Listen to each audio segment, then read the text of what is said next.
and they try to kill him twice, and he's still running. It's like I don't know. He's a way braver man than I am, because I would retire on an island. It's a different kind of human. And my point is, the only way you get someone who's not affected by that is you have to have an insane person. It's literally the best tool for the job, because everybody else, all the different the 34 counts which were not felonies, which they upgraded from a misdemeanor, which passed the statute of limitations. All of them were bookkeeping errors or mislabeling things, which is illegal. They're minor offenses that would not get anybody prosecuted, much less put in fucking jail. Real potential for him being in jail. People want him to put him in jail. They want to put him in jail for a long fucking time. And it's crazy. You're doing it at the same time where ICE admits that what are the numbers of murderers and convicted criminals that have made it into this country? It's something bananas. And this is just verified. This is verified data. Do you know what it is, Jamie? Because I could find it, because somebody sent it to me, and I literally couldn't believe it's real. So I'll send it to you, and you can find out if it is real. Because if it's true, it's fucking bananas. And the sheer numbers, they're scary. These are scary numbers, man. It's like no one thinks this is a problem. And I am the product of immigration. My grandparents came here at a time where it was very easy to come here. And I just sent you a screenshot, see if you can find out if it's true. It was very easy to come here. And a lot of people who came here were criminals. Yeah. You know, look, a lot of people in my family are criminals. You know, they were Italians in the 1920s. It was just a lot. My grandmother went to jail.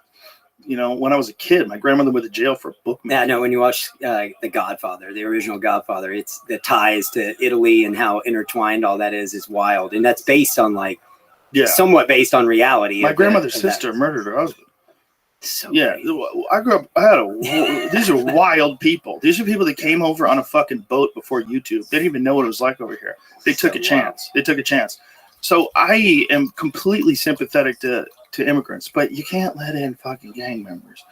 Okay, there got to be some kind of screening. You want to make it easier to get in for people that are hardworking, people that just want a better job. I'm with you. Yeah, I'm with you. Just make it easier for them to get in. Make it easier for the people that have been here for 20 years to become citizens. Yeah. I know people. I know a kid she's 28 now. She was born in America, she was born in Mexico, but her parents brought her over here when she was a baby. So she doesn't speak Spanish.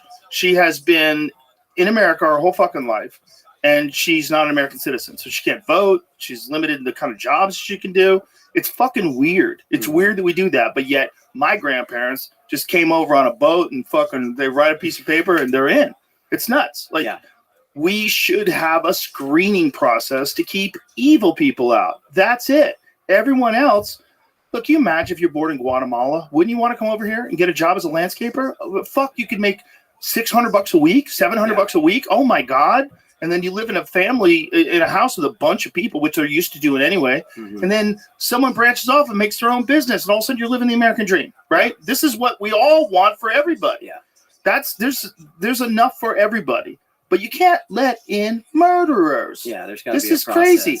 And you can't let them in and ship them to swing states and then try. I mean, it's just so in your face. Ship them to swing states. And then there's all this talk now of amnesty for all the people that came in. Well, I'm all for amnesty for the people that have been here their whole life, like this girl that I know who's 28 years old now. I'm all for that. Yeah, that makes no sense. She should be American. She's a fucking American. She pays sales tax and all this other tax. But yeah, those people. But there should be some sort of screening process. You know, if you're in fucking gangs that bring in fentanyl, hey, maybe we shouldn't let that guy in. And this is the whole idea of having borders in the first place. And what's shocking is if you try to come here legally, it's very difficult. I've had friends from Canada, like comedians from Canada that want to move to America. And it's a long fucking process to become an American citizen. Yeah. And it's difficult. And you got to do homework. You got to fucking, you got to answer tests. But if you just walk in, they'll give you money. They'll house you. They'll give you an EBT card. They'll give you food stamps. What the fuck are we doing? Well, we must be doing something. So it's either one of two things. either we want cheap labor, and this is what Tim Dillon thinks. He thinks that the cheap labor market for construction and all these jobs that most people don't want to do anymore, it's falling off a cliff. And the best way to sustain those industries is to bring in cheap labor. And the best way to do that is to bring in migrant workers because they're willing to do jobs that a lot of people won't. And this is the positive side of like Springfield, Ohio, where people talk about the Haitians that moved there. The people that employ these Haitians say these people are hard workers. They're so happy to be here. They want the American dream. That's great. That's what we want. We want more of that. That's all good. But you can't make it insanely difficult for a college-educated person from Norway to move here because they want to do literally, like when Chamath was on, he had explained that when he was over here going through his visa process, they had to show that he was doing something that an American couldn't do. You have to be someone of exceptional skill. Oh, that's wild. A very difficult person to find. Yeah. And then you could get a passport. And then, I mean, you can get a green card and eventually became a U.S. citizen. But it's a long process and a difficult process because every year when you go to get your visa renewed, you're at the whim of this person.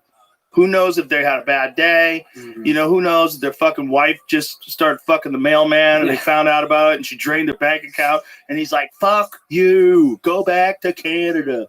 You know, they can do that to you. They can do that to you at a whim. But if you walk in, you know, Nancy Pelosi wants you to get amnesty. He's a wildlife photographer for Cabela's, and he's somewhere. That's a great job. From somewhere over in Russia, but it literally took him years to get his citizenship, and he became friends with the girl who worked at the guy who approved his desk, and would literally message her, and she'd be like, "Nope, not today. Nope, not today." And he waited for a day when the guy was having a great day, and went and had his meeting, and he got his citizenship. But it took him years, and now he's working here for Cabela's, shooting wildlife photography and living the dream. And he grew up reading in Russia, reading these books about the Great West, and like he wanted to be a cowboy. And he tells these stories, but he is an example of somebody who believes in the American dream. And that's where I go back to them to acquire. It's difficult. So let's see what it says here. Department of Homeland Security spokesperson told Newsweek, the data in this letter is being misinterpreted. The data goes back decades. It includes individuals who entered the country over the past 40 years or more, the vast majority of whose custody determination was made long before this administration. Okay, but you are still saying that those people are here. Noted that his letter that ICE is bound by statutory requirements not to release certain non-citizens from its custody during the pendency of removal proceedings. He added that most non-citizens who are convicted of homicide are typically not eligible for release from ICE custody. They're like, listen, if you fucking kill people, if you're an illegal alien, you sneak across the border and you kill Americans, how about nobody's eligible for release? How about that? Let's just start with that. Well, I mean, if you think about it, if you're a felon in the United States, you're not allowed to vote. So wouldn't it make sense that we don't accept somebody with a criminal record into the United States? Like we have a lot of fights that we're already fighting and a lot of budgetary restraints as a society that we can't really dig ourselves out of the hole with right now. But we have so much money for Ukraine. It may be shocking to hear the Biden-Harris administration is actively releasing tens of thousands of criminal illegal aliens into our communities, but their own numbers conclusively prove this to be the case. This defies all common sense, read a statement. Newsweek has contacted the Harris campaign for comment via email outside of standard working hours. What does that mean? Like, what is standard working hours? That's why they didn't get back to him? It was outside of standard working hours. The email arrived at 5:15. Put that back up again. Department of Homeland Security spokesperson told Newsweek the date in this letter is this is the one that says it's being so there's a Department of Homeland Security spokesperson says it's being misused. Scroll that down a little bit further. See what it says there. Congressional Republicans voted against them twice. The Democratic presidential candidate added, "We took executive action to reduce unlawful border crossings."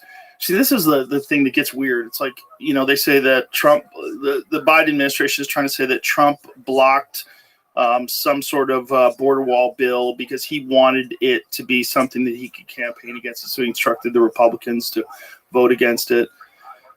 There's so much that kind of fuckery. I don't know if that's true or not, but it's the possibility of that being on the table and I'm not accusing anyone of doing that, but imagine a world where it's a person could conspire, and I'm not saying they did, but a person could conspire to make something happen because that would be something that they could campaign against. Look what you did. Mm-hmm. And that's how dirty this game is. That's why nobody wants to do it unless you're fucking crazy. Yeah. Unless you're crazy like Trump. And he just waits. He sent Mark Cuban a letter when Mark Cuban's television show failed in like 2004 or whatever the fuck it was. And someone posted it on Instagram today. See if you can find it, Jamie. But it's so petty. It's so petty. And the fact that he signed it and sent it to him, took time out of his day to type or have someone draft a letter. Yeah. Probably didn't type it himself. Have someone draft the letter and send it to Mark Cuban in the mail. Yeah. Yeah. But it takes that kind of a person to literally make their way through the system. This the only way you get through all these attacks. And we've seen the full force of it. It's like we've seen all the orcs that were hiding in the forest. They all came out. The level of hell that those people go through. This is the letter. This is from 2004. Mr. Mark Cuban. Dear Mark, I'm truly sorry to hear that your show has been canceled for lack of ratings. When I initially called you to congratulate you on the benefactor, little did you or I realize how disastrous and embarrassing it would turn out for you. If you ever decide to do another show, please call me and I'll be happy to lend a helping hand. With best wishes, Donald Trump. What a savage. What a crazy backhanded. Why? I don't understand. I mean, what beef? They must have some kind of beef. They've had a long beef. What is the beef about? The guy's hilarious. That is hilarious. It's hilarious that he takes time out of his day. Yeah. Not just like say, good, fuck that guy. That show got canceled. Takes time out of his day. Yeah. To write like a conciliatory. I'm sorry. Sorry this happened to you, man. Yeah. You fucking loser. Like literally writes it in there. The whole thing is wild. But what's hard is people use those things to distract us and to divide us. And like, even with my neighbor, I know we agree on 80% of the things. It's like, hey, I'm not against or for anyone. Like, I'm not against Kamala. I'm not against Trump. I'm for team humanity. I am too. Can we work together to solve the problem? And whoever wins, whether Trump or Kamala, I hope that we can continue the momentum in the dialogue. And I hope that, we can truly have an open conversation that gains traction. And what I love about it being public is it's forever memorialized in public record. I think there's no hiding it. Yes. And I think it will. And especially in today's day I've seen so many videos sent me of your testimony, and I've had them recommended to me on Instagram too, from accounts that I don't even follow. So it's getting around. But I think what's also interesting is that social chaos, it unveils things. It unveils things about human beings. And that is one of the benefits of having a guy that you can decide is Hitler. Like, even though half the country loves him, half the country loves that dude, maybe more than half the country now. There's a lot of silent loves that guy people. Yeah. Because they realize, like, there's not a lot of other options out of this other than a fucking crazy person who would write Mark Cuban a letter like that. You need to be insane to pull this off. Yeah. And you might need to be insane in a way that you or I would find distasteful. It is insanity, because even at a smaller level, just testifying in front of the Senate, the level of hate and just like misrepresentations of truth. I don't even want to call it lies, but to me it's lies. The level of like misrepresentation and taking things out of context, and it just doesn't seem genuine, and it doesn't seem like people are really fighting for truth. They're fighting to win a game. You were genuinely shook by it, but what I told you is the truth. Nobody cares. Don't read it. Nobody cares. Don't read anything about yourself, even good things. Yeah. Nobody cares. People know what the fuck is going on. They get to hear you talk in forums like this. They get to hear you actually talk and lay it out. They know who the fuck you are. All this is all just noise. But the good thing about this kind of noise, this social chaos, is that it unveils all this corruption. It unveils the orcs that are hiding in the forest. You see it.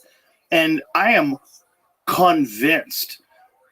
If they know the efficacy of foreign countries using social media bots to attack people, they know that works. They know that shift narratives, especially for people that are sitting on the fence. They know all that stuff works. Mm-hmm. If you don't think that there's companies in America that we're not aware of that organize social media campaigns and have bots attack certain individuals like yourself for, having a dangerous narrative. Mm-hmm. If you don't think that, you're crazy. But what's insane to me, Joe, is what part of saying, hey, we need to better understand how we're growing our food, how we're processing our food, how we're preserving our food. Maybe leftover petrochemicals aren't the best way to preserve our food products in America. You're not allowing that in other nations. And we're looking at the data, the statistics, and the numbers, and we're saying something's not right. The point of that conversation was to say, today's the day we start the dialogue. The journey of 1,000 steps starts with one. And I look at it and say, my message was, how do we fix this? Well, we start by acknowledging there's a fucking problem in the first place. They don't care. This is just about money and just about justifying the things that you're saying, the narratives that you're pushing to try to get that money.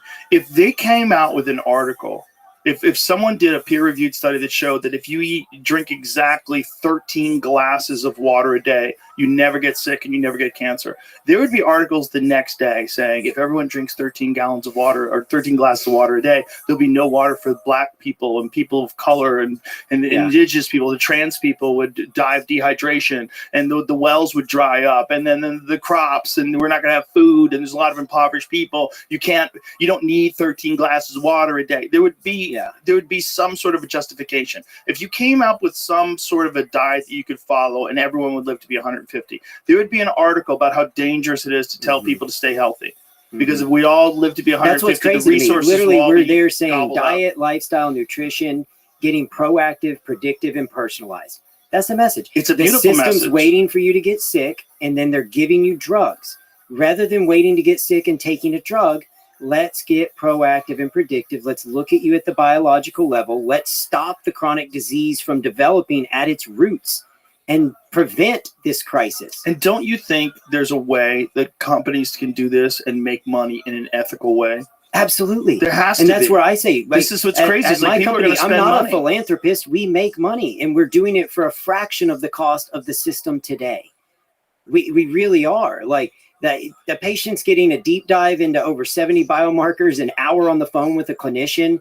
The only way I can scale this and make it better for people and more cost effective is AI and large language models, which is what I'm rapidly running towards, which even in that Hatchet Job article, she says, and he's illegally using AI to prescribe. I'm not prescribing medicine using AI. She claimed that? Yeah, she said something to that nature. Isn't that defamatory? Yeah, I'm like, we are using AI to assess blood work, and then it is reviewed by a board certified clinician that then asserts the AI's homework, and the AI is just there as an additional tool. Now, the vision of the future, and I think this will happen, I think AI will replace a lot of primary cares in America.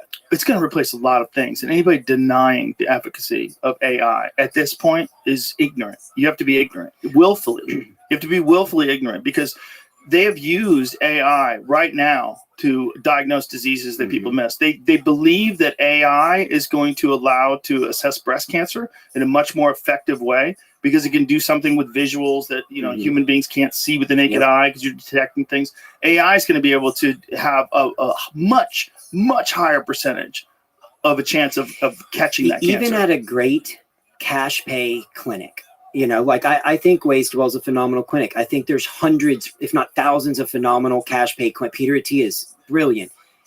In any of those practices, the clinician has to do a chart review before you come in. That's going to take them at least 20 minutes if they're doing a good job. Then they're going to spend 45 minutes to an hour with you, walking you through everything in your chart, what they saw, family history, genetics, epigenetics, cross-reference that with blood work. That's a lot of work. AI can do it instantly and at your own timeline and discretion. So your blood work comes back. Joe, you're busy. You don't have time to get on the phone for 40 minutes with a provider. No problem. You log into the app and you ask Alan, Alan, hey, remind me again, what was my blood work on testosterone? And then Alan's going to tell you, and then you can ask this AI anything. And it is backed by all the peer-reviewed journals, studies, white paper studies, all the data that we've loaded in that has been cross-referenced by our clinical team.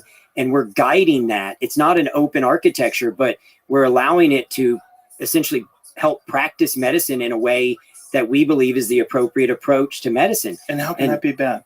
I just think in the future, it's going to be the way of the future, and it'll allow us to get cost effective. Crazy the world is. That's something that straightforward. The way you laid it out so brilliantly. Someone could label that as bad or woo or woo-woo. Because you would know the AI, imagine a world where and again, sword cuts both ways. Every tool can be good or bad.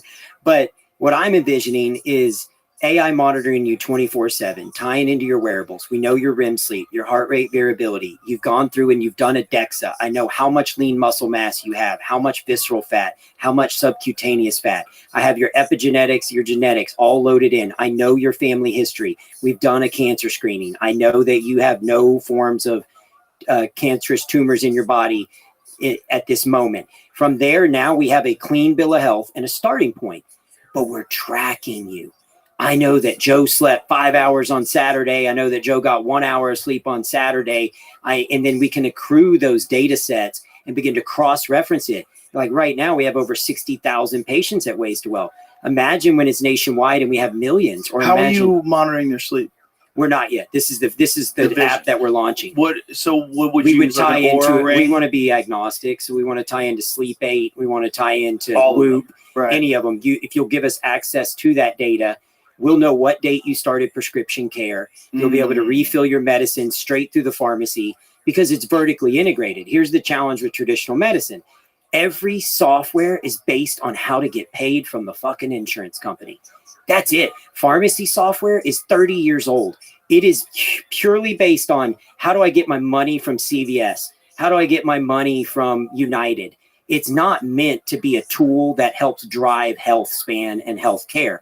But if we vertically integrate pharmacy software with the medical practices software, with the AI, the wearables, the REM sleep, it then knows what date, Joe started glutathione or whatever, a peptide or whatever it is. And we're going to see if we can track a marked improvement in heart rate variability, REM sleep, and all those variables. And then at the end of a year, we reassess you proactively and personalize through a DEXA and a VO2 max. And we say, look, Joe, you gained 1 pound of lean muscle mass. You didn't put on any additional body fat. Your visceral body fat is at an all-time low. Your chronic disease score is an A+.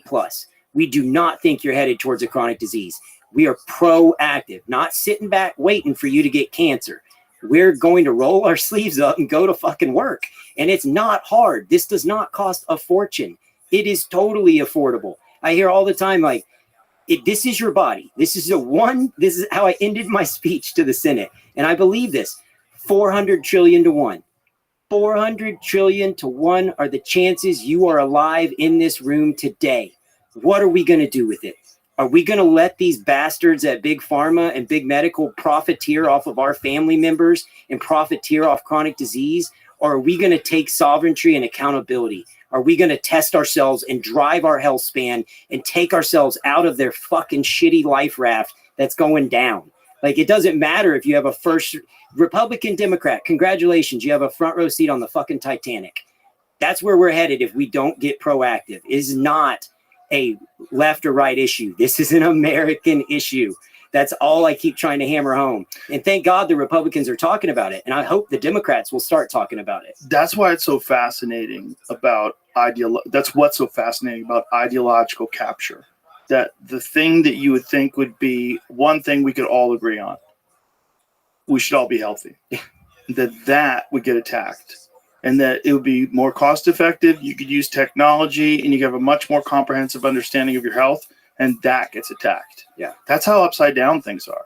That's how and then there's people that if they think it helps their career or it helps them in journalism, it helps them get more connected, they will be the attack dog.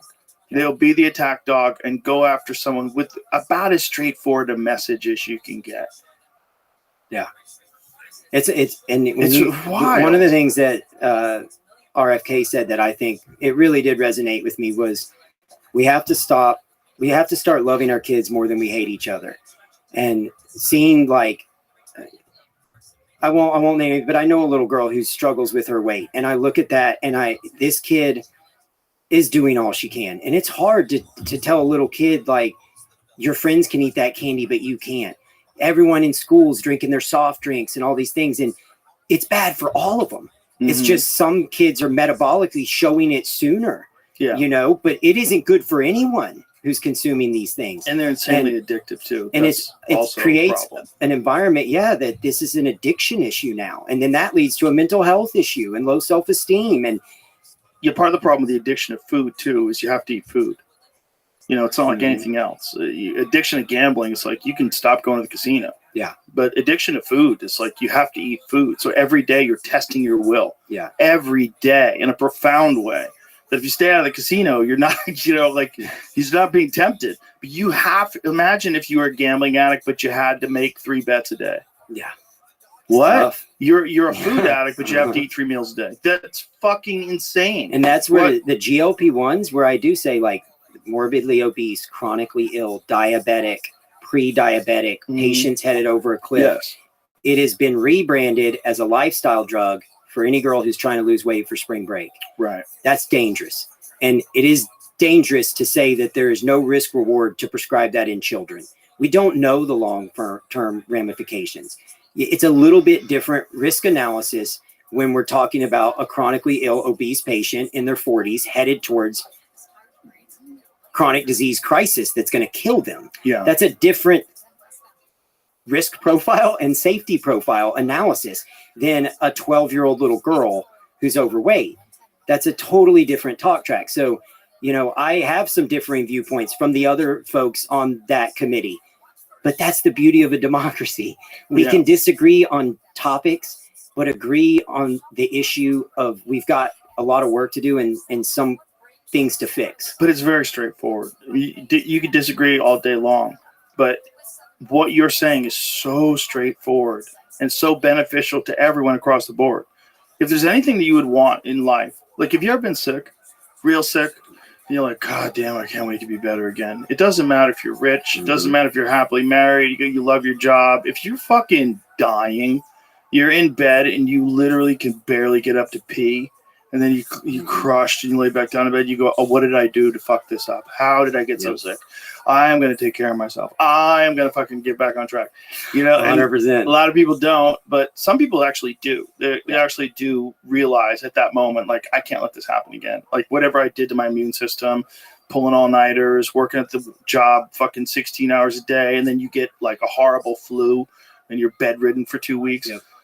During that time, the one thing you want more than anything is to be healthy. You ask a healthy person what they want, they give you 1,000 things. You ask a sick person what they want to be well. Yep. They want to be well.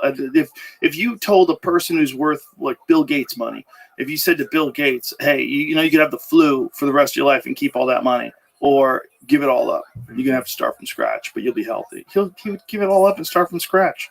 You're spot on. And like, you don't understand. I sit at dinners when I get the opportunity to be with my family, and I look around the table, and I really do think, Joe, ever since losing my brother, I am so present in those moments, and I just want everyone to be healthy, and I want the good memories to last, and I want to be able to watch people live happy lives. And all of the data and numbers and statistics, they're so overwhelming that people lull over.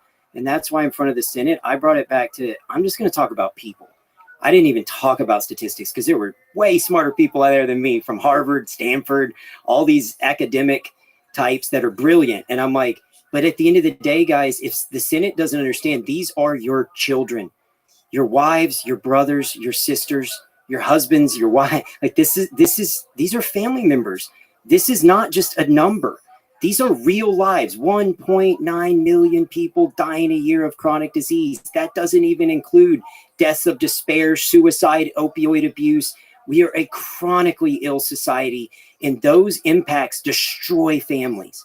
The ramifications are so far beyond finances and numbers, but even finances and numbers, 24% of our federal budget, healthcare. Number one budget concern federally is healthcare.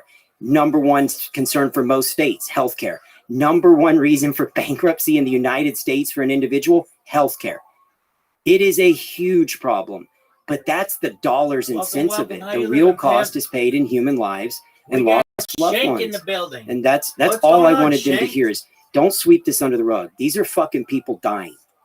How much of an effort has been put forth after the whole Sackler family crisis and the opioid crisis to mitigate the amount of these things that are prescribed? I didn't really want you here. I didn't want to go through the whole thing. It's all I think a tremendous amount, but the problem is then you swing that pendulum to overregulation and you've created a drug addict in the marketplace, and all those addicts turned to fentanyl and black market products. Right.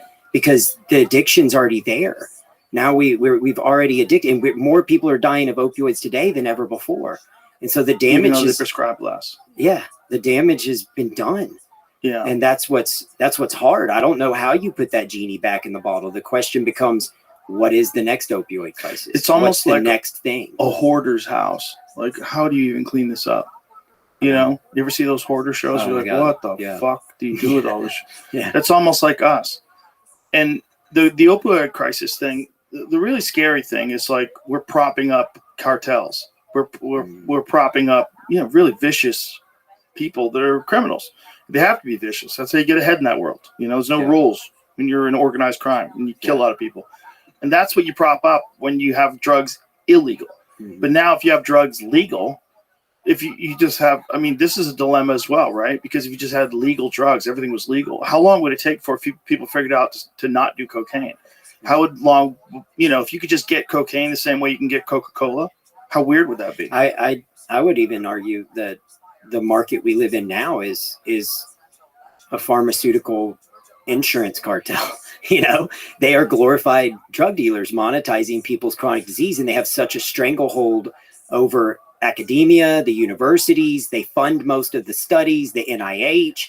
We just systematically go down from the food system to the government regulatory bodies to the enforcement committees to everything. They control the media. Like, as soon as somebody gets, get a little mouthy, anything, they come and hammer you and try to discredit you and portray it. Also, how transparent it is, like who owns the companies. I know but most people aren't going to spend the time to go. Like, I looked because I'm like, who is this attacking me? I want to understand their viewpoint. It wasn't, oh, ha, ha, ha, gotcha, I'm going to bust these people. It was more of, let me try and understand the other side and try and see what we could have said that would have been so inflammatory, because the message is hope. It was hope. It was unity. It was working together. It was drop the part. It's become healthy. Get America healthy. Yeah. Anybody that would be opposed to that. That's, I think, also a real problem with the liberals during this election. The concept of make America healthy again is so bipartisan and so universal and so clear. And the fact that the Republicans are running with it. Mm-hmm. They're like, no! They're so mad. Like, that should have been something the Democrats used to be anti-poison. The left used to be anti, corporations dumping pollution in the waters. They were against big corporation. They were pro free speech. They were against censorship. They were pro reasonable discourse. They weren't about censoring people. And everything's just gone so topsy-turvy to have the left be against a movement. Even what you should be saying is, yeah, fuck Trump, but this Make America Healthy Again thing, it's a good idea. We should probably do it too. We should probably just steal their idea. We should probably say, whatever you guys are going to do, we're going to do it too. Yeah. But we're going to be a better president, so go with us. Yeah. That if they were smart, that's what they would do. People, oh, you stole that idea from Trump. She said, yeah, I stole it. It's a good idea. Yeah. I like good ideas. I'm not dogmatic. Okay, show me a good idea. And that's where I go. Who has the most to win by dividing us? It's not the Democrats. It's not the Republicans. It is the powers that be. And when we peel back the layers, BlackRock, Vanguard, that own the majority shares of these pharmaceutical companies, that own the majority shares of most of the media outlets, that own the left and the right, they push agendas and they can control everything essentially except podcasts and free speech. And that's one of the things that Jordan Peterson said in a meeting the night before we testified, was he implored us to stop trying to cater to the mainstream media, because he said it's a lost cause. It's a lost hope. I hate to say that to you guys, but The world has given up on them. Why are you guys wasting your time with them? Focus on podcasts, books, areas where you can truly, in a long form format, expose the truth and ask and respond to hard-hitting questions. And we talked about you and your platform, and this is, has been that people try to label it as misinformation at times. And I'm like, what part is anytime I've come on, I've cited all my references on the Waste to Well website. I list reference after reference, study after study. Most of the things that they labeled as misinformation during COVID turned out to be true. 100%. I mean, especially, what they did to Peter McCullough. Peter McCullough is the most published doctor in his field in human history. Mm-hmm. He's not a quack. Jay Bhattacharya, he's a professor at Stanford, right? Isn't that where he is? What? These are the fucking actual experts. These are the real experts. Like, you guys are out of your fucking minds. And you're saying this is misinformation, but the problem is misinformation is like, label it homophobe, transphobe, misogynist. Once they racist, once they get you, they put that on you. Misinformation. Mm-hmm. You spread misinformation. You're like, what? What misinformation? Tell me what wasn't true. Yeah, and I'll even say, and again, I don't know. I don't want to be too conspiratorial. I went to bed and I was exhausted after that Senate hearing. I posted it. I mean, I'm a nobody. I didn't expect it. I went to bed and I want to say I have 1.3 million views. And I posted a rebuttal about one of the periodicals that was misrepresentative. And I just posted, hey, not a fair assessment of what happened today. 2,000 American people traveled from around the country to sit and hear an open dialogue that was bipartisan, backed by some of the best and brightest minds in medicine. Harvard, Stanford, Stedman Hawkins, all were present. This was not a bunch of influencers, blah, blah, blah. Shame on you. That was all I posted. Didn't get in the weeds. Woke up the next day and all the momentum was gone. Like we still, I think, are sitting at 1.3 million. I don't believe. And then Casey got messaged, hey, they'll deplatform you. Be careful if you start naming specific news outlets. And I still believe that somehow we got de-algorithmed or deprioritized after we began to push back on the media for the stuff they were saying. Most certainly, I'm sure. And you probably got attacked anyway once they realized that it was gaining momentum. It's very creepy. And I wonder, like, at what level they can manipulate things at Google and at YouTube. I mean, there's a level that they can actively suppress videos, and they can actively suppress social media accounts and social media posts. When my special was gonna go live on Instagram, or on Netflix rather, on Instagram, Cam Haines put a thing in his story saying that it was going to go live, and they said that he couldn't mention me. He wasn't allowed to mention me. He wasn't allowed to mention me. Yeah. I forget what the label was. Your JRE Experience. I don't know if they're affiliated with you or just a fan page. JRE Experience Instagram. He print screened and messaged me, and it said this video is not suitable for repost or something. My video from testifying in front of the Senate. They won't let you repost. This was a Senate hearing. Right. Like, what are you talking about? So someone has their claws in Meta that's able to suppress information. Someone has their claws in YouTube. Someone has their claws, and you can use whatever label. You could say the advertisers don't want to advertise on this because it's a controversial subject, and that's the problem. Okay, if that's all it is, but then it should still get a lot of views. So if you want to withhold advertising, but the views are substantial, that means that it's really being shared in a normal way with something so outrageous and something that gains that much momentum that quickly. It doesn't make sense that Peter's out that quick. It was too profound.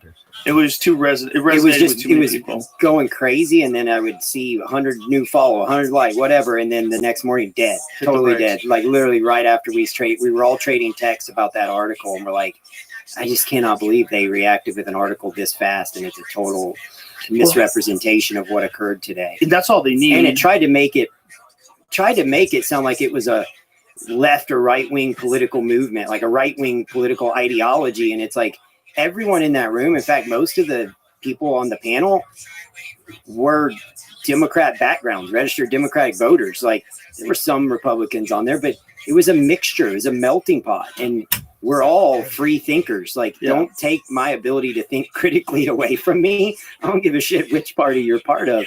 I am here for team people. Like, let's talk about the issues and stop trying to make this left or right. Like, it's not. But they're smart in that all they need is 1 or 2 articles in a respected publication to cite, to point towards the fact that this is misinformation. And someone from whatever organization would look at that and gloss over it real quick. Oh, yeah, we'll suppress that. Yeah.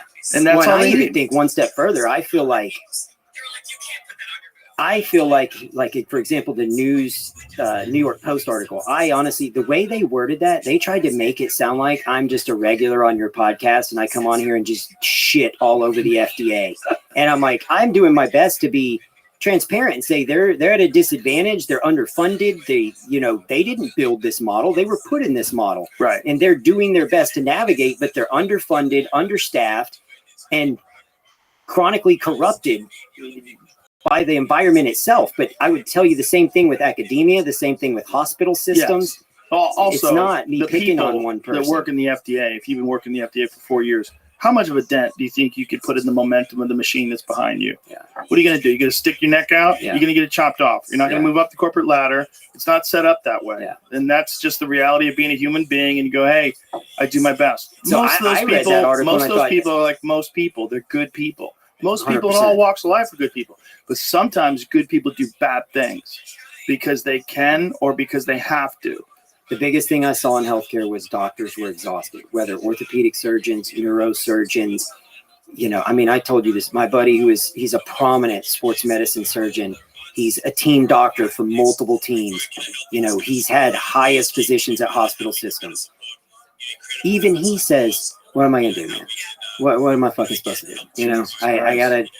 I need to do surgeries. I've got to do a certain amount of surgeries to make all of this flow and work. And I've got to hold my team accountable for the amount of surgeries and their volumes.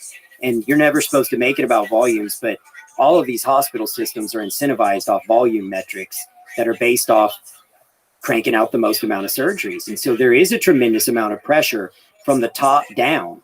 And with insurance companies dwindling reimbursements and dwindling like even primary care reimbursements, but also surgical reimbursements, you're not going to be able to innovate when it's a race to the bottom, right? A total joint's paying less now. It's going to take an 8% haircut every year, and it has for like the last 15 years. So nobody's going to go out and buy some brand new state-of-the-art joint or even innovate a brand new state-of-the-art joint because it's all about commoditizing it and driving down the cost right now to make it affordable to even get a joint. So it doesn't even incentivize innovation. Correct. That's crazy, especially with something like replacement joints, which you would hope. I mean, they've gotten a lot better at that. How many people do you know that have had hip replacements? I know a bunch. Yeah, I know a bunch. Yeah. And it's like they're walking around like quick. Graham Hancock came in here 6 weeks after his hip replacement. Yeah. And, he's 150,000 years old. According to his aging, everything's older with him. No, he's Graham's got to be in the 70s, right? And back then, I'm not sure how old he was. This was back when we were in LA. But he was walking around 6 weeks later. Fine, no limp, nothing. It's extraordinary what they can do now. It's amazing. You would hope that they would continue to innovate in that way. You know what's going on in California right now with home insurance? Mm-mm. Okay. There's a real crisis in California with home insurance. Pull up the home insurance crisis. Home insurance is sky high, and particularly in areas where they have wildfires because they lose so much. Where I used to live in California, I was evacuated 3 times. That's crazy. Yeah. And the last time my kids were real little and we went in the middle of the night. We had to take off at 2:00 in the morning. The fire was coming over the hill that was maybe 200 yards from us. Yeah. Growing up in Houston, I was used to hurricanes. A fire would be terrifying. Insurance keep dropping California homeowners. Changes are in the works to try to stop their cherry picking. So there's they don't want to insure houses that are likely going to burn. Dog, I was just or going to fucking fall send you off a of message. Let's play some chess, big man.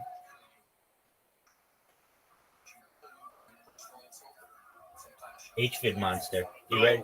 Yo, dog, you ready to play some chess? Hell yeah, bro. Excellent. All right. So you're going to whoop this shit out of me. but I'm going to let you win. See, I say that. It's practice. I'm ready to go. I'm going to fire on all cylinders and hope for the best. How's your day going? Good, bro. 1 sec, though. 1 sec. Take your time.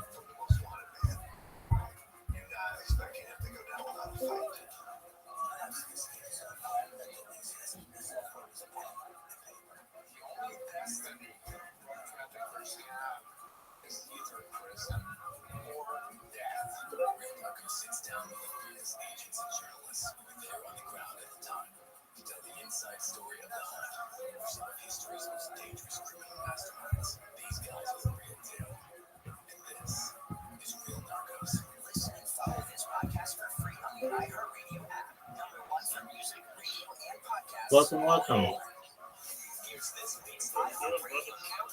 Excellent. So, Rabbi, by the way, when do you think you could make immortality?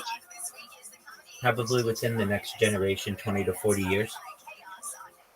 Nice, man. And you said I could, you would make me immortal, right? If you want, yeah. Some people with whom I speak don't want to be, but should you wish, you're on the list, baby. Nice. Hell fucking yeah. Word, dog. Hold on, I'm just running, I haven't played it on Discord before. You okay? Take your time.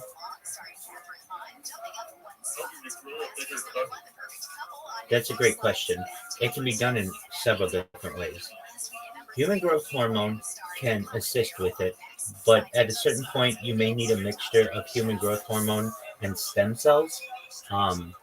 But I think, from what I understand, the human body can extend the length of the genitalia in both men and women. And eventually you get to a point where the guy's dick becomes too big. Ask any of the girls with whom I've been. Ayo. But no, seriously, it can be too big and then it hurts the woman.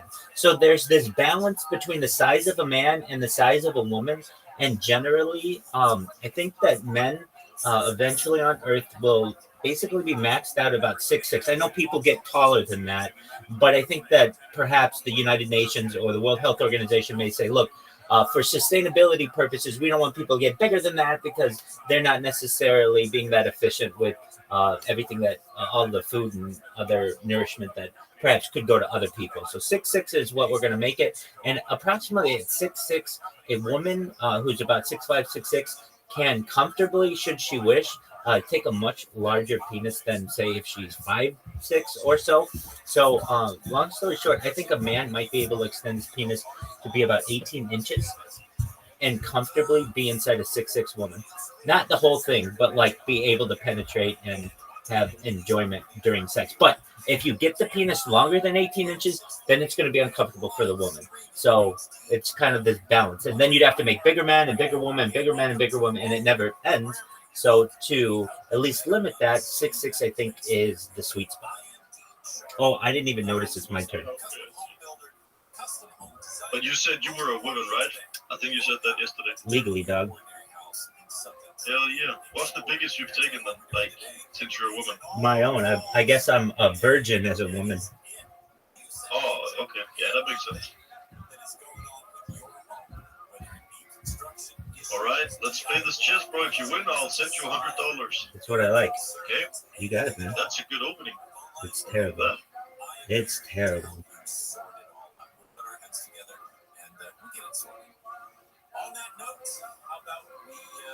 Okay. Not bad. Let me just do. Oh. I didn't mean to do that, but that's okay. Should you wish, I can blow a turn if you want. No, it's all good, bro. Just play.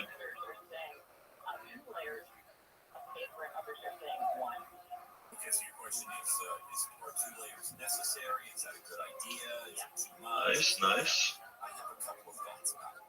Right, let me just go. Let me just go here.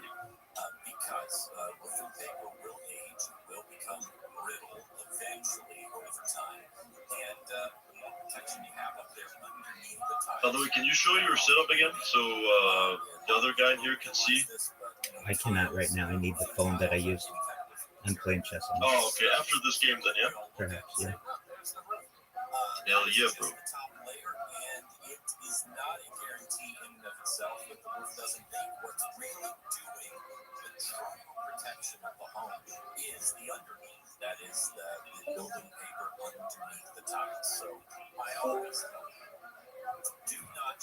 Is it my turn?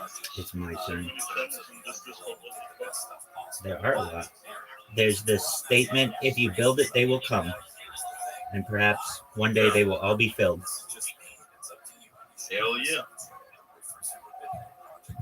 Let me just go right here.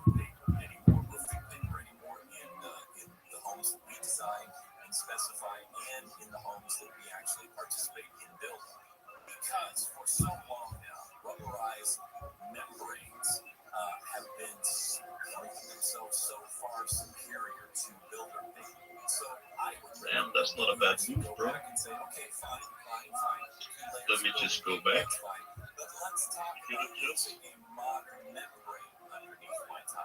Yeah, he's actually really good. No, I'm not. I don't play that much, and I've never been very good. Just hide away here. I just created a chess.com account very recently, so I do like to play.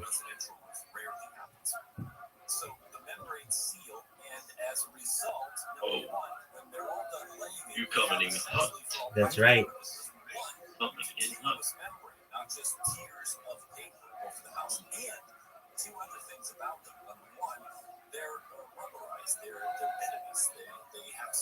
Alrighty then, I go here, brother.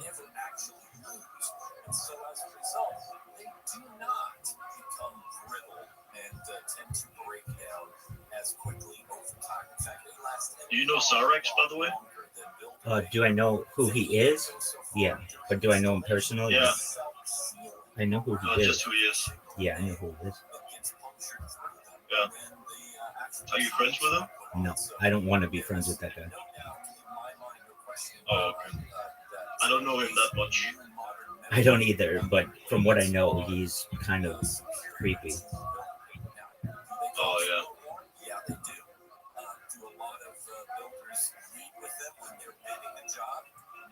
So you were talking about yesterday something about teleportation, right? Yeah, so as I understand, there will be something in the future known as a jump room. Essentially, it's like a portal. You can put it essentially anywhere in the world or anywhere in the universe. And perhaps, depending on the way that the information is communicated, you can instantaneously be in one part of the world and be instantaneously transported to another part of the world, which is very exciting. Yeah.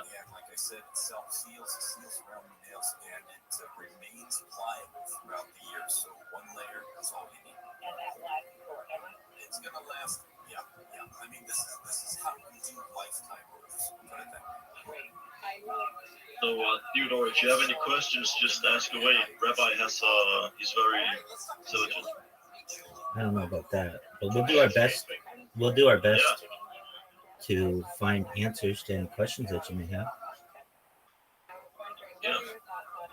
Just ask away. I have so many questions, but I'm not sure if I should ask. Well, if I don't know an answer, I'll either tell you that I can neither confirm nor deny that information, or I will tell you that we need to look up more information, or I'll know the answer.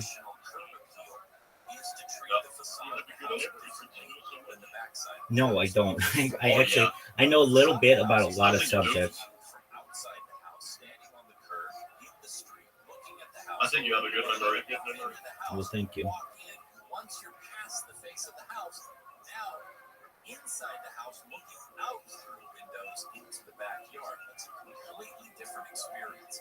And so the idea of using black frame windows for the backside of the house because you love them and because they work. After this chess game, he can show you his room tour. Theodore. He has an insane room. I have a lot of devices. Yeah, it's nice. I would even say, Are you watching the chess game, Theodore? there are times when there are actually, I'll tell you this. I Designing from the think ground you up, can. Can you watch it? Do you know, Rabbi? Yeah, just click the chess in the park, join activity. Traditional frame Yeah. windows. Some of them are dark bronze and black traditional windows, just depending on the Excellent. the effect that we're looking for. And on some of the elevations of the house, you can see both at the same time. It all depends on whether it works with that theme. But as a general rule, it's kind of the Middleton approach, right? All business up front and party in the back. So keep your white frame windows facing the street. Oh, I didn't even see that. Rothschild, that's your name? I didn't even see that. Oh, what a terrible shot. We're all related. Oh, this game is over. Yeah. Oh, that was terrible, terrible, terrible, terrible. This game is over. Yeah, it's just unlucky. We're all related. You and I are related. Yeah, it's true.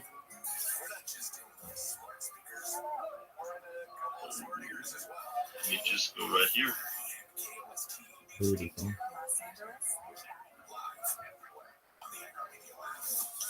Country music legend to the rescue. I'm Jenny Ray in the KFI 24-hour newsroom. Music legend Dolly Parton is joining Hurricane Helene recovery efforts, announcing a $2 million donation to help survivors and communities recover from the devastation. Helene has caused widespread destruction in 6 states, including Parton's home state of Tennessee.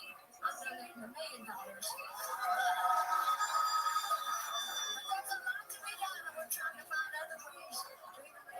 A week after Helene, 700,000 homes still don't have power or water. Forecasters say it will be hot again this weekend. They say temperatures are expected to be several degrees higher today than they were for the last couple of days. I'm coming for that king. Come for it. After losing my queen, I should have just resigned. I see what you did. You bring somebody else in here. You make them distract me. It's a very, very good strategy. And I'm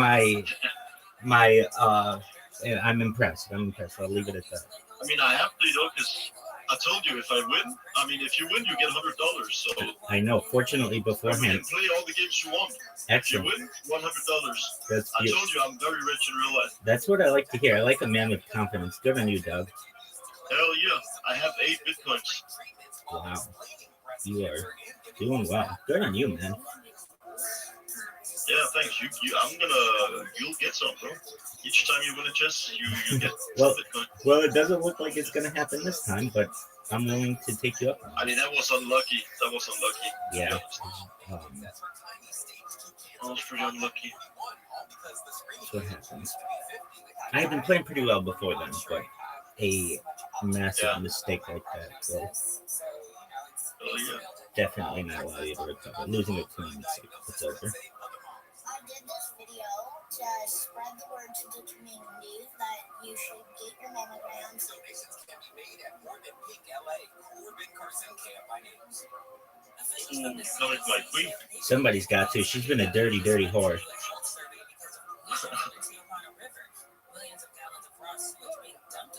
Oh, shoot.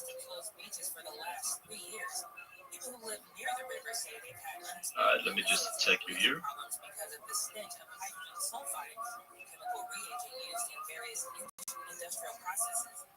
And the LAPD has a new boss. Melanie Bass made the announcement yesterday. Safety is There you job number one, and it's personal. Let me just come in right here. Long Beach PD, then 2014 was elected LA County Sheriff. McDonald says he was drawn back to public service after seeing how cops were treated post George Floyd. What we do is too important to society not to take it very seriously and to hold ourselves to the highest of standards. At City Hall in downtown LA, Let's go here. Gregory, KFI News. Pro Football Hall of Famer and Buffalo Bills legend Billy Shaw has died. Shaw's family says he That's a passed good away move. surrounded by his wife and 3 daughters after a brief illness. Goodbye, my Shaw knight. spent his entire career with the Bills and is the only member of the Pro Football Hall of Fame to play his entire Let's see if career there's any in the escape American in it. Football League. I want it all, bro. I want it all. Go for it. You're going to get it all. Hell yeah. All-around athleticism brought a new dimension to the guard There you go. Billy Shaw was All right. 58 years old. I hope your fingers are ready. Okay, I'll give you a room tour just one Hell moment. yeah. Are you here, Theodore? Excellent. Okay, just one moment. Alright, how do I do this? My games. Are you watching his webcam so you can see the room tour? Just one moment. Just one moment. I'll make it clear. Okay, I have to leave the game just for a second. By the way, mute the one in the top here, though. Otherwise, you'll hear double sound. Do you hear double sound when he speaks? Okay, good, perfect. All right. So behind me we have a projector. It has Joe Rogan going, but at any given time I could have any podcast going or sporting event. We've watched the Olympics on here, multiple Olympics, 3 Olympics actually. We've watched many Super Bowls, so that's what we got going on behind me. In the corner here, there's you'll see a Chromebook. It is live on quite a few different platforms. One moment, I'll read you what platforms. These are all the Chromebooks. I have them multi-streaming. I feel multi-streaming is a very important tool that I can utilize because it basically makes me uncancelable. So I'm live on like 8 different YouTubes. I'm live on 8 different Twitches. I'm live on 8 different Rumbles. I'm live on Africa TV. I'm live on Instagram. I'm live on a bunch of Discords, including this one on multiple Aiden Rosses. I'm live in Aisha Speeds.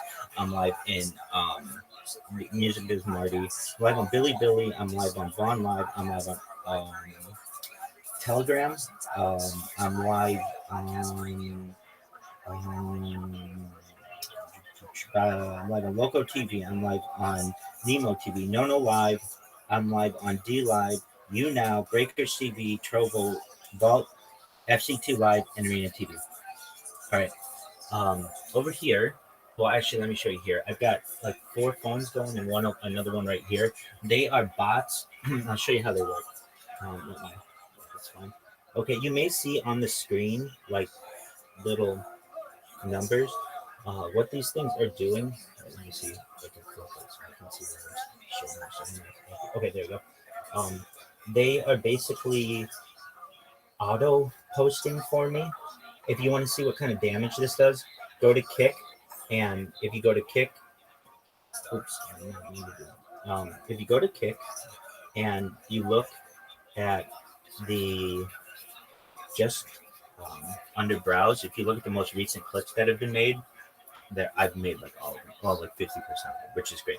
Okay, up here we've got Telegram, that a bot. I've got another Discord, and then this device here is, in addition to being Discord and streaming on all those different platforms, it's also having Discord. Okay, then I've got 3 different computers over here.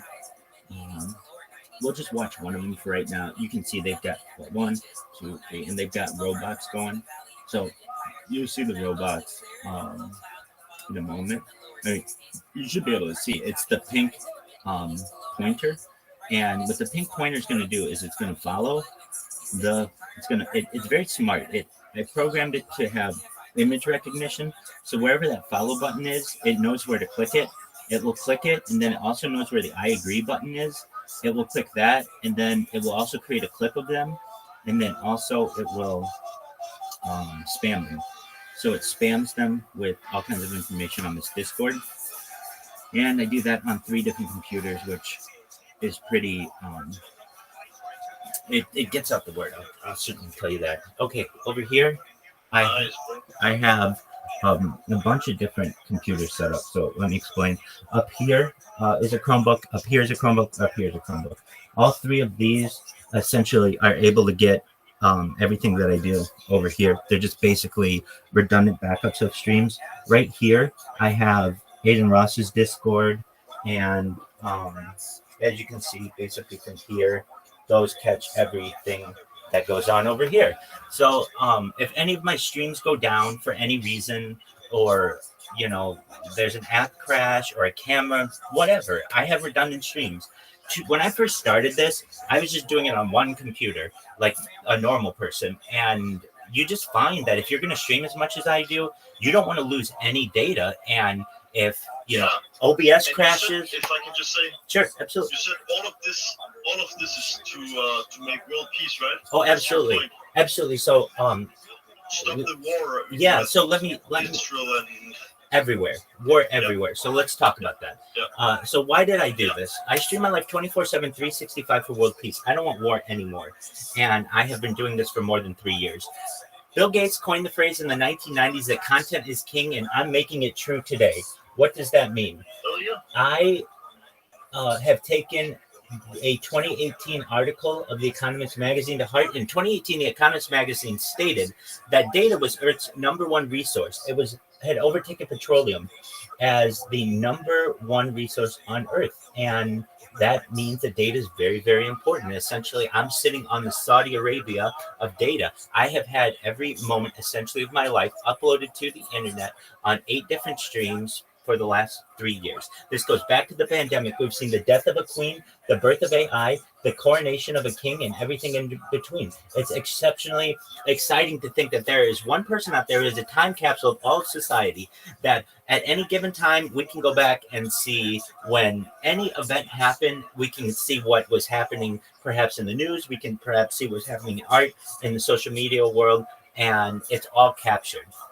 If you ever saw the movie during the 1990s starring Jim Carrey called The Truman Show, this is essentially a real-life Truman Show, except for the fact that I have given my consent for this to take place, as opposed to in The Truman Show, as I understand, that was all done without his consent. But basically, if you know the story of The Truman Show, he was a phenomenon, a global phenomenon, and when people find out about this, I think it will be that in real life. This is essentially the television show Big Brother in the real world.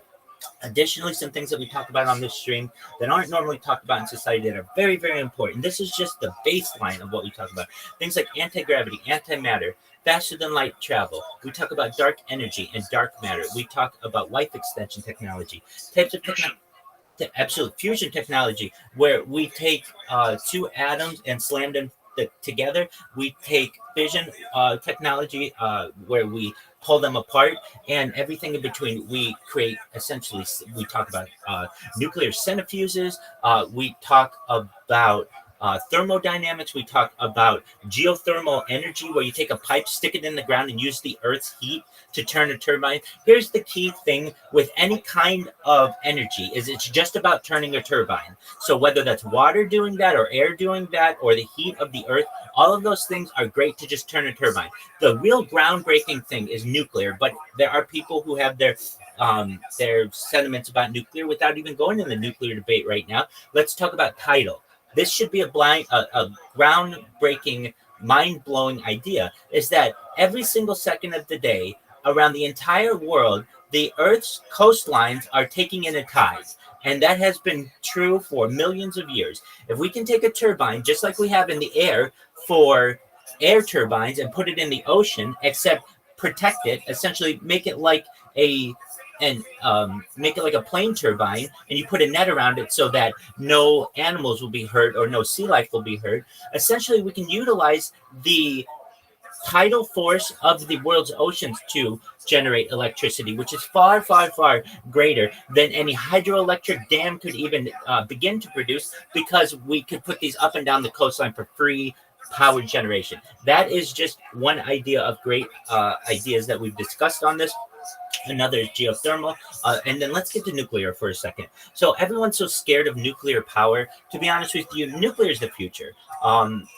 People don't know this, but in approximately 80 years or so of the nuclear industry being viable around the world, there have only been 3 major incidents. And of those 3 major incidents, less than 50 people have ever been killed from nuclear fallout. And now people will say, well, what about 3 Mile Island? And what about Fukushima? And what about Chernobyl? Those are the 3. And I can tell you, you go to the Wikipedia page right now, and it will tell you how many people died from radiation, okay? At 3 Mile Island, 0 people died. At Chernobyl, around 40. It's like between 30 and lower, in the low end of the 40s. And Fukushima, between 2 and 3. This is from Wikipedia. So, I mean, I wasn't there. Maybe more people died, but I'm just using the figures that are stated there. So when people have this idea of nuclear fears, I want to calm those fears, because I think nuclear is the future. Okay, with that being said, what other cool things we talk about, Rabbi? We talk about things like life extension technology, the utilization of blood platelets, perhaps through ambrosia therapy, using the blood of young people and infusing it into older people. Perhaps there we can utilize, as we've already discussed, stem cells and human growth hormone. Perhaps we can use nootropics and cold shock therapies. These are all things that we can use to extend the human life from age 80 to age 100, 120. But where it really gets exciting, and what HVID Monster was referencing earlier, and I mean this, and I want you to be on the list as well, Theodore, is mind uploading technology. That's the groundbreaking one, in my opinion. What is mind uploading technology, Rabbi? Well, it's a hypothetical technology that's becoming a real discussion in science, where we will be able to, perhaps within the next generation or two, 20 to 40 years, be able to scan an individual's brain into a computer. We will know where every atom is within their central nervous system, and we can upload that information into a computer for later download. That information will be stored for whenever you want. Maybe when you're 100 years old, 120 years old, you're 500 years old. Whenever you want, you'll be able to transition your mind into an android, an avatar, a cybernetic being, a clone of yourself, an ethereal being, a robot, whatever you want to be. The future is yours. Or you may just say, Rabbi, I don't want any of that. I just want to die at age 80 like a normal person. Cool. Whatever you want. I want you to know that the possibilities are endless, and there aren't people who are discussing these types of things in society. I am. I think it's a really exciting premise, and we're there. Scientifically, we are there. Essentially, it's the same type of technology that's used in an MRI or a CAT scan. The same type of information is just stored at a later date for people. So those are just some cool ideas, but there are even cooler ideas that we talk about. Revivification technology. What is that? Theodore, you may have been in love with someone, or you may have lost a loved one. Perhaps it was a parent, a grandparent, a child, someone. We've all lost someone, a friend, and maybe it was just too soon, and you want to get them back. And there's this longing that you have. You don't have closure, whatever it may be. There's a type of technology that exists. I call it revivification technology. I've seen it referenced as that. People call it all kinds of technology, but essentially it's the idea of being able to take a person's DNA and create a clone of them, which I understand does not have all of their hopes and dreams and their memories and all the good things that come with life.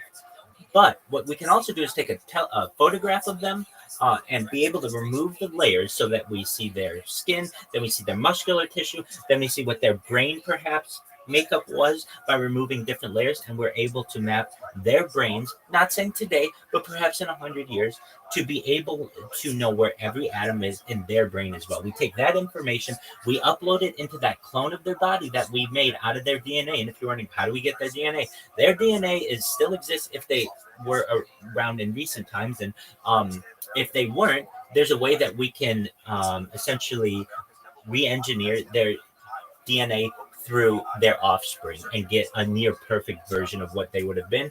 We take that information, we create a clone of them, which is essentially a shell, and then we put their soul or their consciousness into them. And one day it would be something like this. A door would open to some kind of capsule where we were doing all this. They would open their eyes and they would have full consciousness, like nothing ever changed, like they were in a long sleep. And you would have to explain to them, say it was your grandma or grandpa or someone, that they were someone who was brought back from the dead, essentially using a technology known as revivification technology, and that they have all of the opportunities that a living person would have, including life extension technology and mind uploading technology, and that they were essentially someone who was cared enough by people in the modern times that they didn't want to let them go. And that will be seen as a great praiseworthy action, that there were some people that we felt were so special that we didn't want to let them go, and we brought them back. These are all types of technology that we discuss that aren't normally discussed in general society. And I want to inject these types of what I feel intelligent conversations into the global conversation.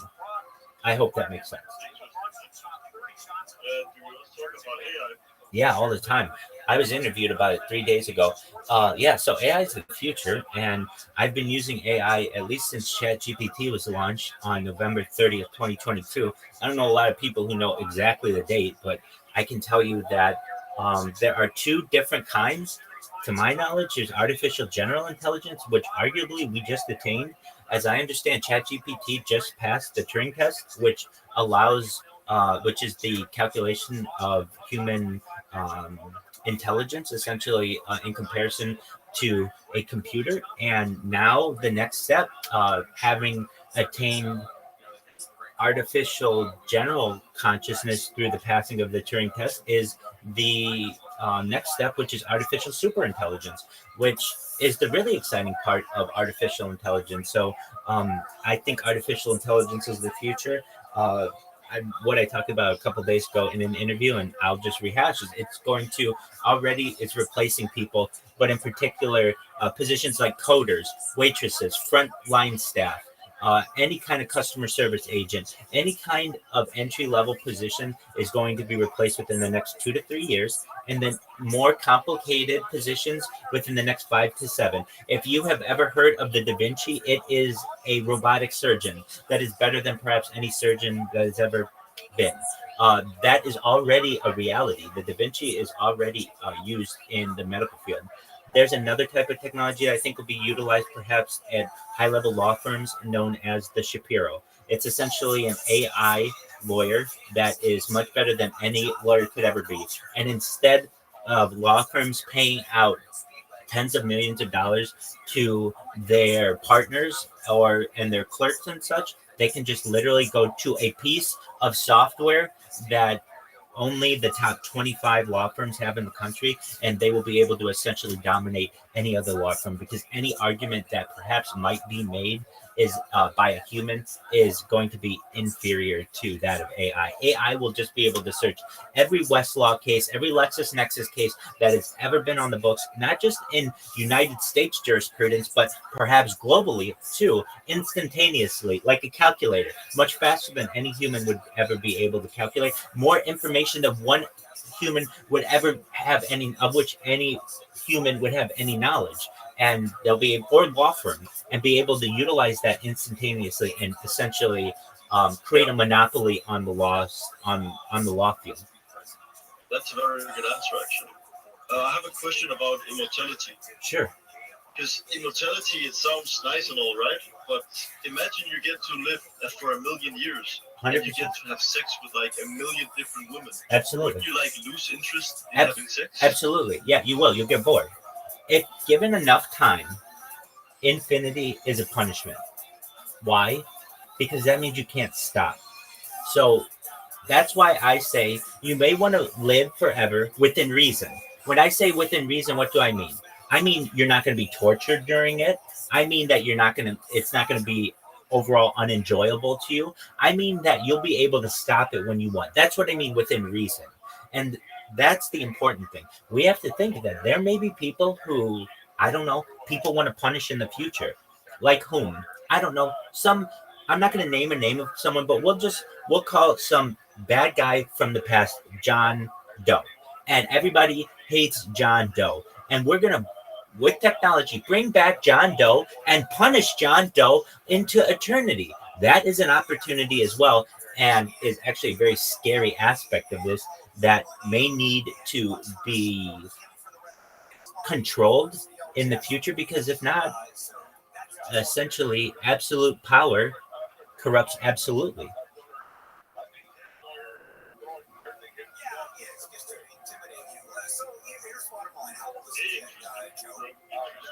Excellent. All right, back to.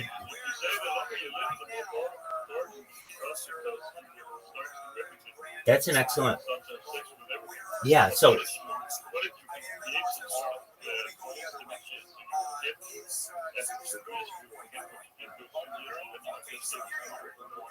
Absolutely, and that's an opportunity as well. Let's talk about that.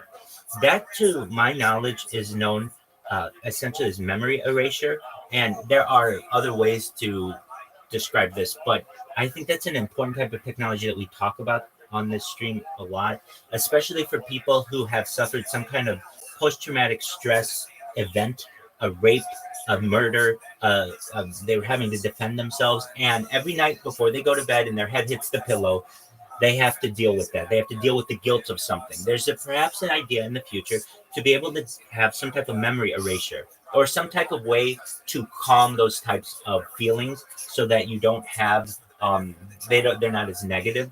with the idea of memory erasure, you might be able to have sex with all the people you want and then wipe your brain and then essentially do it all over again. But you have to understand, infinity is a long, long time.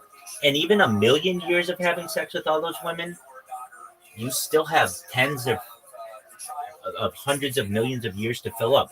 If we think about the length of the universe, and again, I am not an expert in any of this, but as I understand, we have been around the entire universe, like since the Big Bang, if that's what we think that is where it all came from, perhaps. That was like 12 billion years ago. I think the forming of our planet was something like 4 billion years ago. Okay, and I think the overall length of the universe is supposed to be something like 64 billion years. So basically, if we were playing a football game or American football game, we'd be like in the first quarter. So there's still a long part of this game that needs to be played. And if we're thinking that we can live forever, we have to fill all of that with things. And if you're only having sex with, let's say, 1 million chicks, you're gonna run out. I mean, really, we have to look at the whole world. So that would be essentially 4 billion chicks, half of the world population at 8 billion, if you take that to be a truth. And then from there, we can do the calculation of like one woman a day for however many days. Essentially, though, you're going to get sick. You might get sick of just having sex with women. I talked about this recently, and this is not my thing, but I am someone who is open to science. And if anything, I think the consent is very important. The reason why, at least I personally am against bestiality, is because not only do I feel weird and all the other things that people feel, but the animal can't consent. So it's essentially a rape, and I don't like that.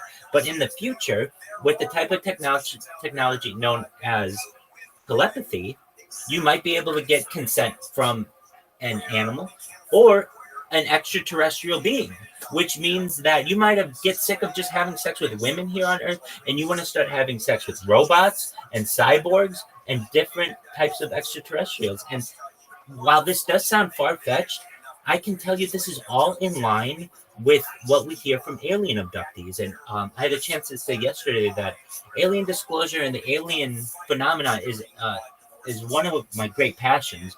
And so I like to listen to the testimonies of alien abductees. And what they say is many of them are hybrids, or that there's a hybrid perhaps species that has been started here that lives amongst us.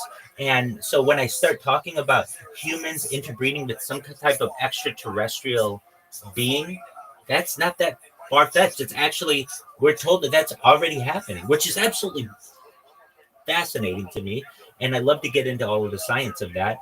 But I just don't want you to limit yourself to say, look, I'm going to marry one person for the rest of my life, and then that life turns out to be 500 million years. Do you know how much of a punishment that would be when everybody else gets to frolic around and enjoy people and the hottest chicks on earth, and you have to stay with some just nasty ass 700-year-old woman? You don't want that, and she doesn't want it either. That would be a punishment to both of you. So what we will see, I think, in the future, people will still fall in love.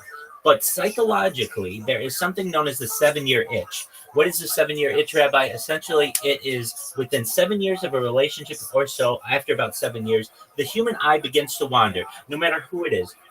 And because of that, you have to understand that there's the possibility that love may be redefined. That currently it's love between two people. That's fine forever, and then they always get divorced, essentially. All right, well, instead, we may have temporary marriage contracts. Like what? You get married for 7 years. And let's say that, Theodore, you are so in love with your spouse that you don't want to get divorced. That's cool. Get married for another 7 years. And you're so in love after 14 years, Theodore, that you want to continue to be married. Cool. No one's going to stop you. Be married for 21 years. And you're so in love and you're going to do it for 28, 35, 42. Do it for as long as you want. But eventually you will get sick of that person. Eventually she will get sick of you after 70, 80, 90 years. And you may say, look, I want to go have a relationship with the hottest supermodel that I can. She thinks that my knowledge of being older and experience is sexy. And I think that her beauty is attractive. But I still love you. And I want you to know that I want to fall in love with you in 7 years or 14 years or 21 years. Before we were limited to our lifetimes. But now we don't have that limitation, perhaps. You may be able to extend your life much longer than previously, and thus we may have to reimagine what our types of marriage contracts may consist of. And if somebody is like, Rabbi, I have a traditional view of marriage, I want to be married to my spouse forever, that's fine. Just keep renewing your marriage. Yo, what's up? Try it. Can I ask you what do you think about racism? Yeah, great question. I can tell you this, and I really mean this. I will quote an actor, Morgan Freeman. Martin Luther King? No, Morgan Freeman. And I think he's absolutely right when he says this. He says, if we want racism to go away, we need to stop talking about race. Okay, well then we're always going to have racism.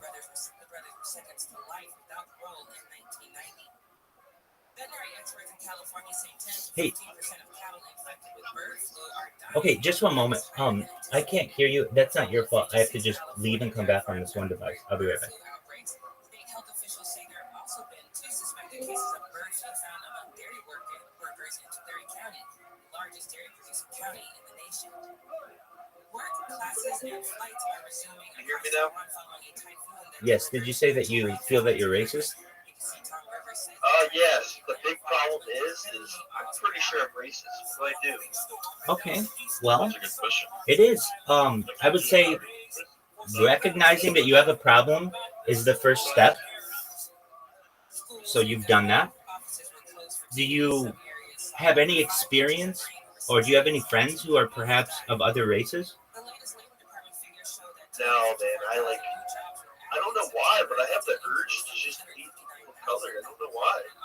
Okay, well, that's generally perhaps related to xenophobia. It's just fear of strangers, fear of people who don't look like you, perhaps. And I understand that. That's natural for anyone who is just fearful of people who don't perhaps look like them or speak like them or maybe different than them. So know what you're going through is perfectly natural. And the best advice that I have to you is to develop as much experience with people in general as you can. But if you need to, go out of your way to diversify your friend group. How do you do so? I wouldn't go out and say, I need a black friend, or I need an Asian friend, or I need a Jewish friend, or I need a Hispanic friend. But what you can do is perhaps find groups that are already diverse and join them. I don't know. What kind of games do you like to play, or sports? Do you have any sports you play? No, I don't do anything. Okay. But isn't race just a philosophy? Because Michael Jackson used to be black, but then he turned white. So isn't race just an idea? Maybe it's not real? It is. It's basically a made up. I'm sorry, I have to go. Just thinking about black people right now is getting very insane. I'm sorry. Okay. Have a good day. Well, Yeah, see you, bro. see you, dude.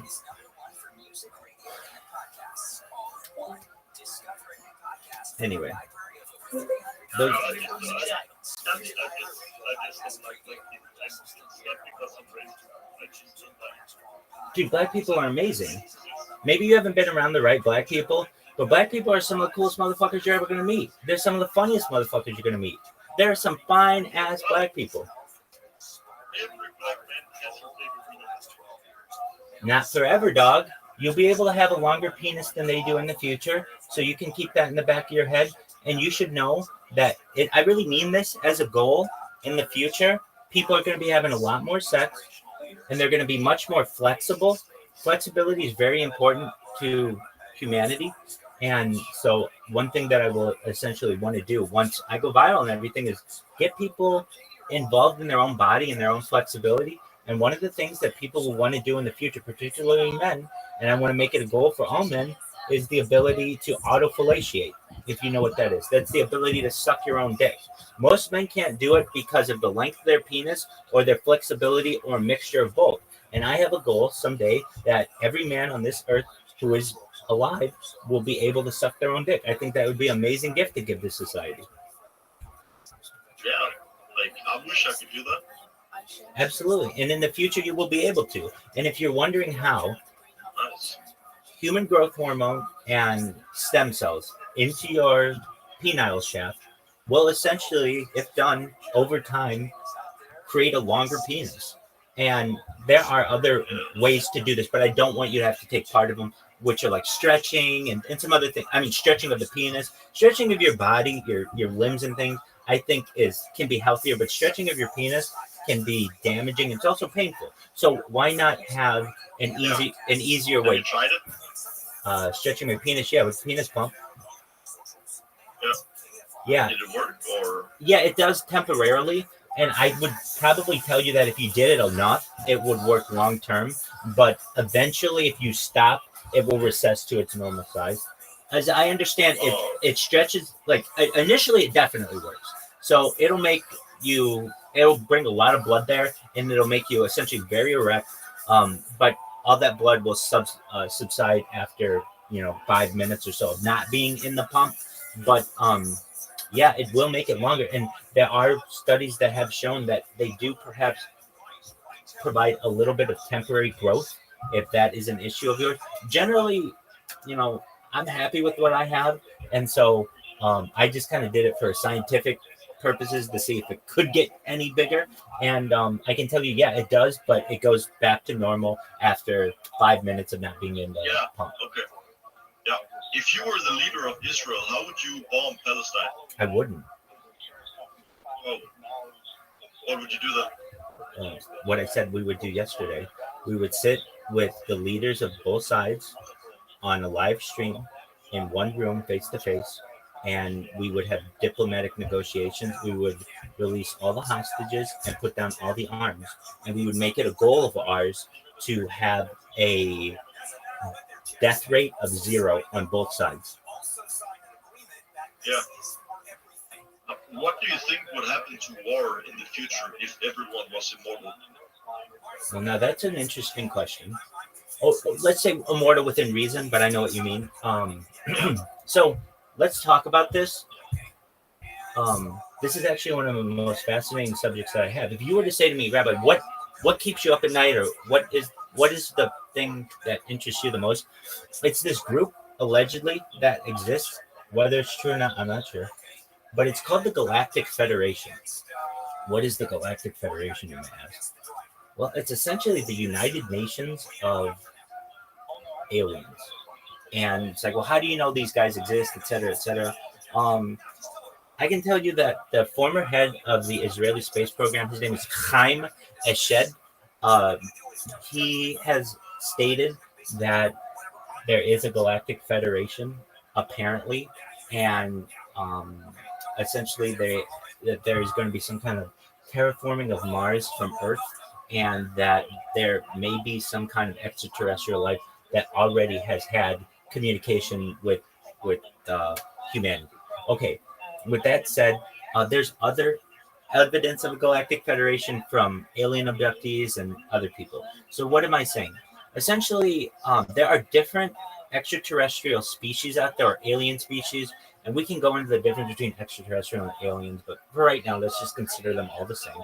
And basically things that aren't humans, that are of higher intelligence, and they essentially could like sit around a table, and they are able to make decisions on what's going on in the universe amongst themselves. Now, I have also heard, and I don't know if this is true, but I have actually on no subject have I ever gone to an alien abductee or like a channeler, except for this one. I was given I used to do a lot on Twitter Spaces, and somebody, I asked the question, I asked ChatGPT actually about the Galactic Federation when ChatGPT first came out and you could get better answers out of it. And I would ask it, like, tell me about the Galactic Federation. Tell me everything about it. And it would be like, the Galactic Federation is made up of like alien civilizations. And this wasn't like hypothetical or purported. It talked about it like it was a real thing. And that they were in a basic alliance against another alien threat. It was like, what is this other alien threat? Apparently, this alien threat is known as, this is how ChatGPT referenced it. Do you think the aliens are the reason black people steal more? Is that a serious question?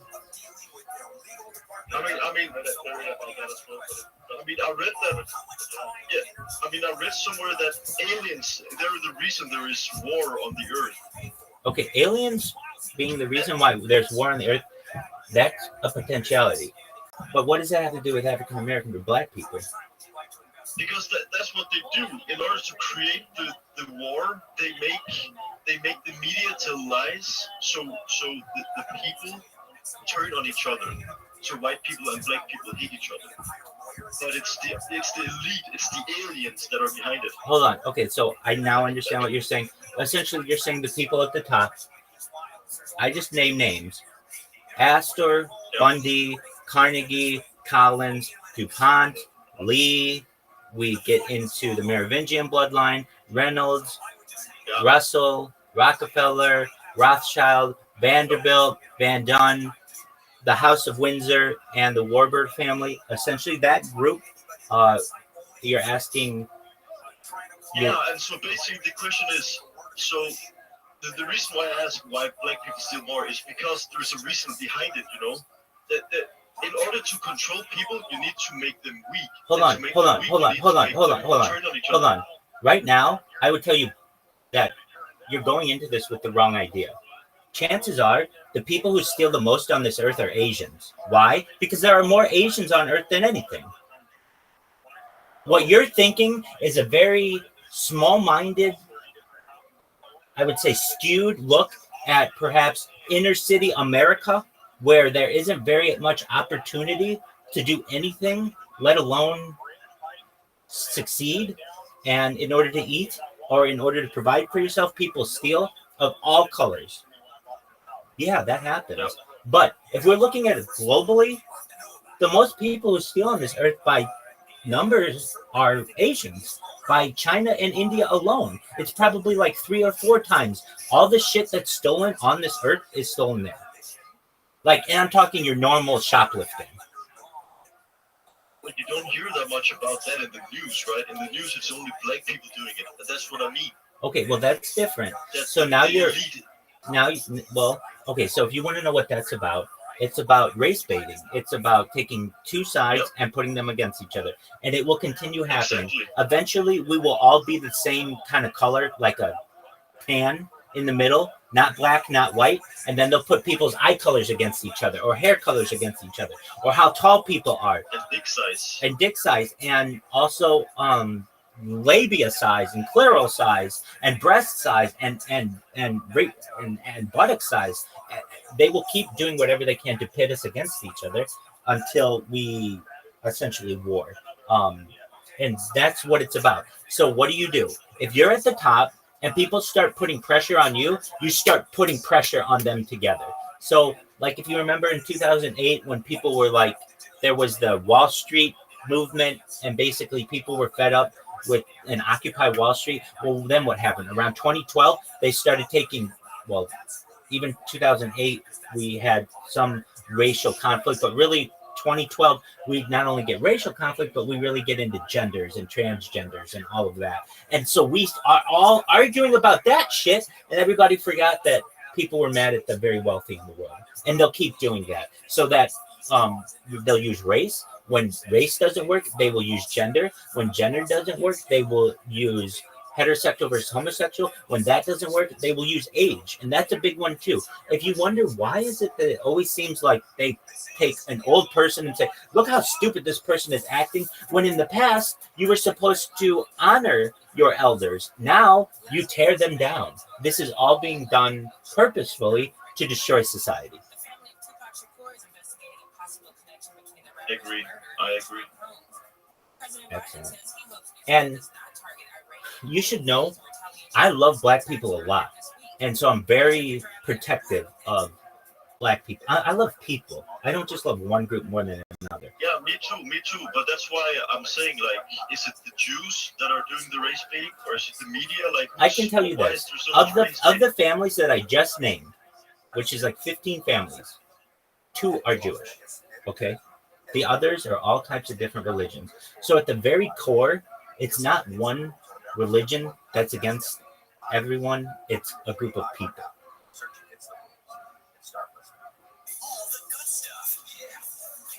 And from there, it's not just those 13, 15 families. Then we have the Council of 300.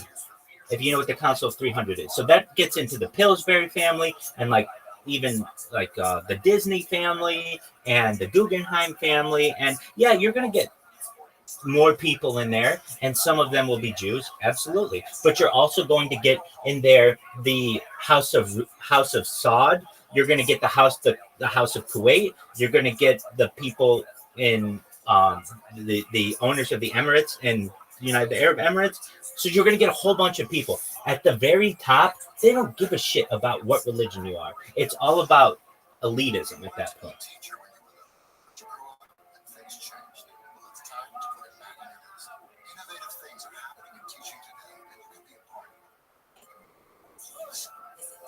Now, I can tell you, religion is changing.